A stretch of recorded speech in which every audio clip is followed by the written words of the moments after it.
Bonsoir à tous et bienvenue à cette nouvelle édition du JT d'ici TV. Au programme ce soir, les suites de ce drame à Saint-Laurent-du-Croix. Souvenez-vous, ça s'est passé en avril 2012. Un jeune cyclomotoriste de la commune perdait la vie à la suite d'un accident face à une moto. On apprend ce soir que le motard en question a été condamné par la cour d'appel de Grenoble. La saison des rapaces est-elle enfin lancée ? Les hockeyeurs gapençais enchaînent les bonnes performances depuis quelques semaines. Alors, sont-ils sur la bonne voie ? Élément de réponse au cours de ce journal. Et puis zoom en fin d'édition sur la récolte du safran. Et oui, il reste encore quelques exploitations dans les Alpes du Sud. Les plus belles images en fin de journal. Mais pour l'heure, on jette un œil à votre météo de ce week-end. Heureusement, les éclaircies sont encore de la partie. Allez, avant de développer ce journal, place à notre traditionnel image du jour. Ce soir, elle est consacrée à la Saint-Crépin qui s'est déroulée aujourd'hui du côté de l'Aragne. Vous le voyez, produit du terroir, maroquinerie et même un biquet. Et oui, il y avait de nombreuses animations. Il y avait aussi pas mal de public aujourd'hui dans les rues de l'Aragne. Les suites dans ce drame à Saint-Laurent-du-Croix, souvenez-vous, ça s'est passé le 18 avril 2012. Un jeune cyclomotoriste et une moto se percutaient de plein fouet. Et bilan, un mort. Le jeune Jonathan Évêque, 16 ans et originaire du village, avait succombé à ses blessures. Eh bien, on apprend aujourd'hui par le Dauphiné libéré que le motard impliqué dans l'accident a été condamné par la cour d'appel de Grenoble pour homicide involontaire à 4 mois de prison avec sursis, avec suspension de son permis de conduire et 300 € de contravention. Faut-il repeindre les HLM du Forest d'Entrée ? Claude Feutrier, conseiller général du canton Gap Nord-Est, était notre invité ce midi sur l'antenne de DC Radio. Il a un avis bien tranché sur la question. Pour lui, les locaux sont très vétustes et les nouveaux locataires ont du mal à s'intégrer. Écoutez-le. Alors il est vrai que beaucoup demandent à l'OPH de revoir un peu ces bâtiments, et les rénover petit à petit, parce qu'on ne peut pas faire ça d'un coup, mais les rénover pour donner un peu plus de vie, un peu plus de vie, un peu plus de propreté auprès de ces bâtiments. Je sais pas. Monsieur Cattier que nous avons à côté pourrait dire on s'aperçoit que les bâtiments ils sont gris, c'est dommage, une bonne couleur. Je l'ai soulevé l'autre jour à Madame la directrice générale. Je lui ai dit il faudrait que vous veniez jusque chez moi pour voir l'effet que ça donne. Et je crois que malheureusement, on va pas le faire, mais malheureusement il y a un immeuble de trop là-haut. Et on aurait, pour faire de l'espace, il aurait fallu qu'il y ait un immeuble de moins. Ça aurait donné un peu plus d'espace à la vie dans ce quartier. Alors, c'est vrai que ce quartier ne vit pas trop mal. Il est vrai qu'il y a quelques petits problèmes, mais c'est souvent les nouveaux arrivants qui ne sont pas habitués à la vie de ce quartier, qui depuis des années fonctionnaient d'une telle façon, et quand on arrive d'ailleurs, on veut essayer aussi un peu imprimer son empreinte. On arrive, on veut ça, on veut ci, mais il y a des difficultés, de toute façon c'est normal. Et puis il y a des jeunes et des personnes âgées, et là aussi c'est toujours cette difficulté. Sortie de crise pour les rapaces, ou du moins c'est ce qu'on pourrait croire après les bonnes prestations des hockeyeurs gapençais, notamment face à Villard-de-Lans ou encore Grenoble. C'était en Coupe de France il y a quelques jours. Alors sont-ils sur la bonne voie ? La saison est-elle enfin lancée ? Élément de réponse avec Adrien Citeau. Début de saison compliqué pour les rapaces de Gap. Les gapençais enchaînaient les défaites en Ligue Magnus et en Coupe de la Ligue. L'équipe locale était pourtant attendue après leur 8e place en championnat l'an passé. Écoutez Vincent Farneau, coprésident des Eagles Fort, le club de supporters des rapaces, sur le début manqué de la saison. Comme tous les supporters, je pense qu'on est déçus parce qu'on voit le potentiel de l'équipe. On sait qu'il y a de très bons joueurs.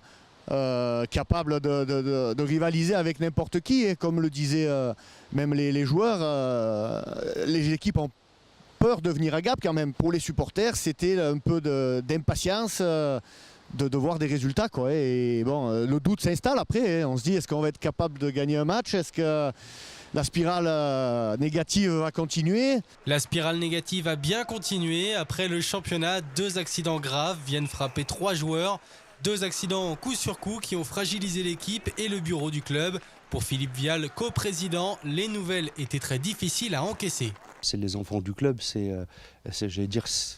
nos enfants. On est à titre personnel déjà très affectés, que ce soit Jérôme, que ce soit moi, Harry Salo, tout l'encadrement, le comité directeur.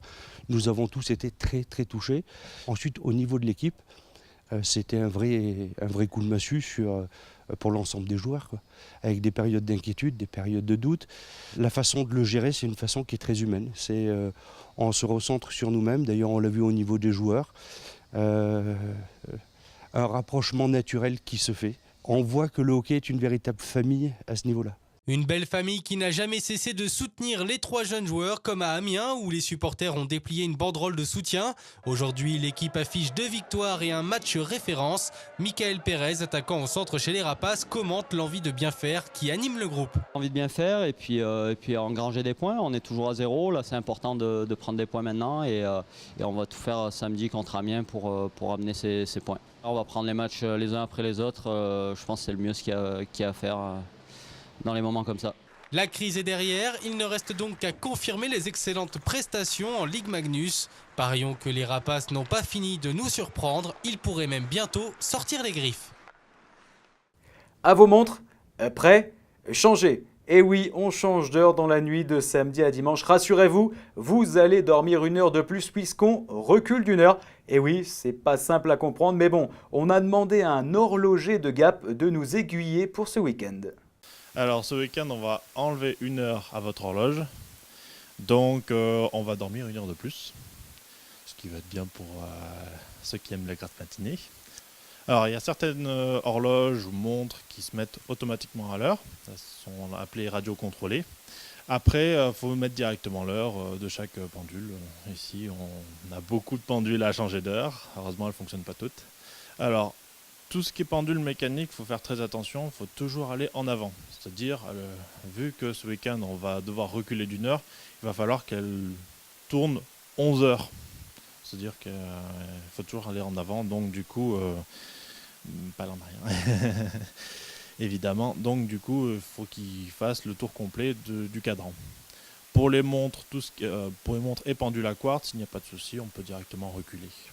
Le théâtre La Passerelle à Gap continue de nous surprendre. La dernière innovation, c'est ce concours de photos qui ira de Montgenèvre jusqu'à Sisteron. Le plus, c'est que c'est vous qui prenez les photos et qui les envoyez au théâtre jusqu'au 31 janvier. L'idée, prendre en photo des portraits des Alpins du Sud. Philippe Ariano, le directeur de La Passerelle, nous explique pourquoi il est important de valoriser ces portraits. L'idée, c'est cette exposition Dévisagez-vous. Vous parliez de la galerie tout à l'heure. Donc moi, on fait un appel à tous les Hauts-Alpins, de Montgenèvre à Sisteron, on va dire, en passant par toutes les vallées des Hautes-Alpes, pour que les gens nous envoient leurs portraits, parce qu'on a envie de se dire, nous on est sur ce territoire, ça veut dire quelque chose, on y est pour des raisons précises. Et c'est qui finalement, c'est qui sommes-nous ici, c'est nos têtes. Donc c'est un espèce de trombinoscope géant qui sera exposé dans la galerie. Donc on va recevoir, j'espère, au moins 7000 photos. Donc si les auditeurs nous entendent, allez-y, envoyez vos portraits, parce que ça serait vraiment bien qu'on ait un maximum de têtes de ces gens qui vivent dans le Val-Godemar, qui vivent dans le Champsaur, dans le Queyras, vers le voilà. C'est qui sommes-nous dans ce territoire, et je pense que ça peut être très très drôle et même très fort. Ça sera peut-être la plus grosse exposition du monde, si on reçoit 7000 photos comme on voudrait. Donc voilà, après c'est les acteurs de ce territoire qui deviennent les acteurs de cette exposition. Alors, exposé dans la galerie du théâtre, mais aussi sur le terrain, non Oui, alors l'idée c'est qu'on va voir un petit peu comment vont réagir tous les gens. On a déjà reçu des photos, ce qui est plutôt bon signe. C'est jusqu'au 31 janvier que les gens peuvent envoyer ces portraits. L'idée c'est de tirer après une 40aine de portraits sur des grandes bâches pour faire une exposition des portraits qui seraient pour nous les plus représentatifs de qui nous sommes ici dans ces Hautes-Alpes, et que nous ferions tourner dans les petites villes et villages de toutes les Hautes-Alpes, voilà, pour que les gens se reconnaissent, et puis que voilà, je trouve que c'est important c'est important d'avoir cette notion du territoire et de dire voilà, on est dans un territoire particulier, on est là parce qu'on l'aime, et c'est bien de montrer nos têtes et de se voir les uns les autres et de se photographier les uns les autres.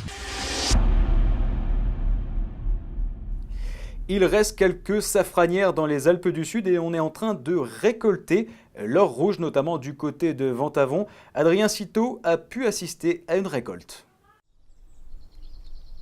Cueillette dès 8h du matin des fleurs de safran pour Marie-Françoise Dieny, exploitante agricole à Ventavon. Avec sa belle-mère, elle ramasse plusieurs fois par jour pendant un mois les précieuses fleurs qui contiennent quelques pistils de safran. Un travail minutieux qui doit se faire au lever du soleil. Tous les jours, il faut cueillir les nouvelles fleurs de safran qui viennent, qui montent pendant la nuit.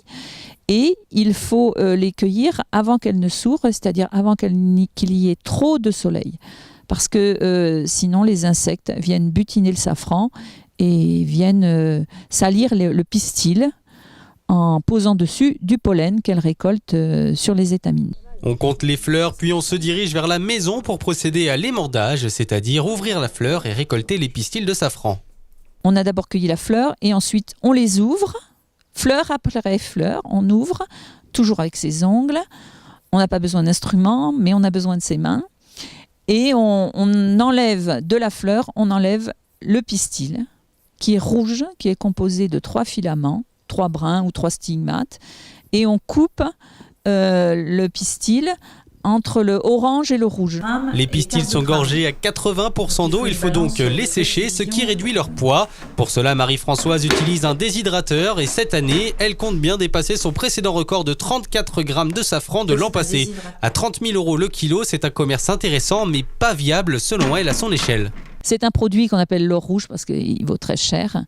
Mais ce n'est pas un produit dont vous allez récolter plusieurs kilos tout au moins au début. Un bon safranier pour en vivre, je ne sais pas moi, plusieurs kilos de safran. Mais il faut qu'il ait énormément de personnel au moment de la récolte et de la plantation. Et ça demande énormément d'organisation en fait. Dans les Alpes de Haute-Provence, l'or rouge était encore présent au début du siècle dernier. Aujourd'hui, les exploitations se font rares, mais le safran revient en force sur les marchés. À parier que des safranières vont fleurir un peu partout dans les Alpes du Sud. Il est important de mettre en valeur ces productions dans les Alpes du Sud. L'actualité d'ici continue sur d'ici.fm et sur d'ici Télé. Excellente soirée en notre compagnie.